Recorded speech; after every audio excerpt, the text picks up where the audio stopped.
Kryeministri Edi Rama ka nisur episodin e radhës të podcastit Flasim, ku ndalet edhe në vendimin e gjykatës kushtetuese për kryetarin e Bashkisë Tiranë Erjon Veliaj. Kreu i qeverisë paralajmëroi se nëse në Tiranë nuk zhvillohen zgjedhje deri në vitin 2027, atëherë vendi do të përballet me një disproporcion të dyfisht, duke theksuar se kryeqyteti nuk mund të mbetet pa drejtues të zgjedhur. Ka disa rrjedhime logjike nga ky vendim që dua t'i rinvizoj. Siç duket dhe nuk është hera e parë që duket për ata që duan të shohin, unë nuk i pas kam kapur të gjitha pushtetet. Nëse Tirana nuk do të ketë zgjedhje deri në 2027, jemi përballë një disproporcioni të dyfisht, mbajtja e tij në një qeli në dëm të qytetarëve për të shërbyer nga i drejti, së treti vjen logjikisht. Më duhet se është normale që kushtetuesja kur të gjykojë masën të lirojë dhe gjykimi të vijojë në liri. Çfarë do është thënë, Tirana duhet drejtuar. Nuk mund të jep një trup pa kokë. Kryeqyteti ka nevojë për të zgjedhurin e vet në krye, kush ka në dorë të ndihmojë në zgjidhjen e një ngërçie absurd. Kryeqyteti s'mund të trajtohet si jetim.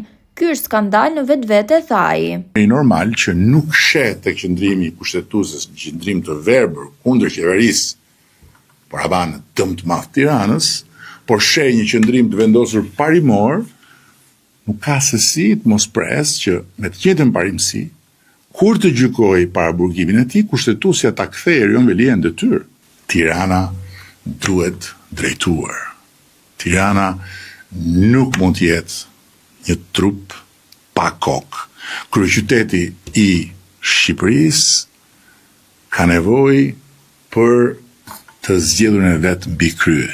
Kështu që kush ka në dorë ndihmoj në zgjidhjen e këtij ngërçi absurd, duhet kujtohet se përtej të gjitha teorive tjera të konspiracionit, kryeqyteti nuk mund trajtohet si jetim për vite me radhë. Ky është një skandal në vetvete dhe është një skandal për cilin qytetarët e Tiranës paguajnë një kosto dhe kryeqyteti paguajnë një kosto çdo ditë të padrejtë.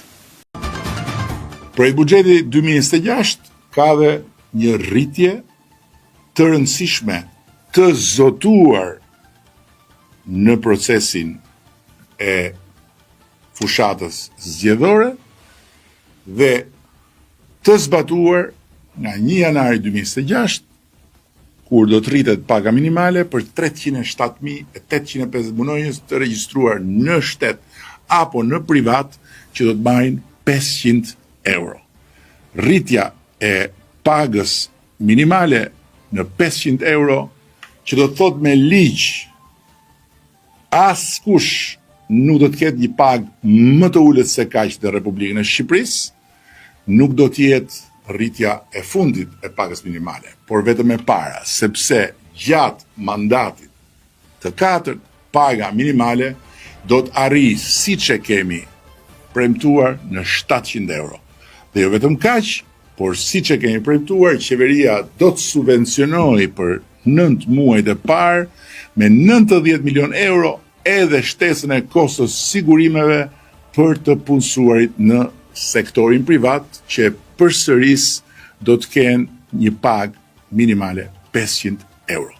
Po ashtu, rritja e re e pagave e përshkon projekt buxhetin 2026 për 10.600 punonjës, shërbimi, sanitare, shofer, teknik, protokollist, arkivist, magazinier, që do të përfitojnë nga rritja e pagës minimale me 10.000 lekë të reja në muaj, ndërkohë që për specialistët administratës publike rritja do të jetë 5.000 lekë të reja në muaj, për mësuesit rritja do të jetë 3.000 lekë të reja më shumë në muaj, për herë të parë në sektorin e shëndetësisë do të ketë përveç indeksimit vjetor, dhe më lejoni ta theksoj që për herë të parë për të gjithë punonjësit në sektorin publik do të hyjë praktika e indeksimit vjetor të pagës në bazë të inflacionit, ndërsa në sektorin shëndetësisë përveç këtij indeksimi do të fillojë dhe llogaritja e vjetërsisë në punë, që do të thotë në terma konkret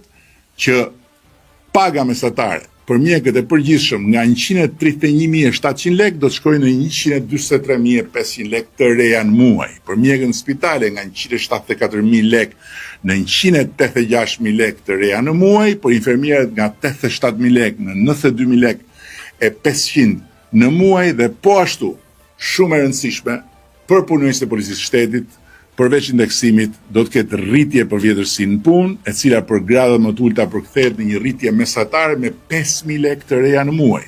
E thënë ndryshe, për një punonjës me vjetërsi mesatare 15 vjet, sipas gradave pagat rriten si më poshtë. Për inspektorët e thjeshtë, nga 80.500 lek të reja në 84.500 lek të reja, plus shtesa për kushtet e punës dhe ushqimit që çon pagën mesatarisht në 100.000 lek të reja.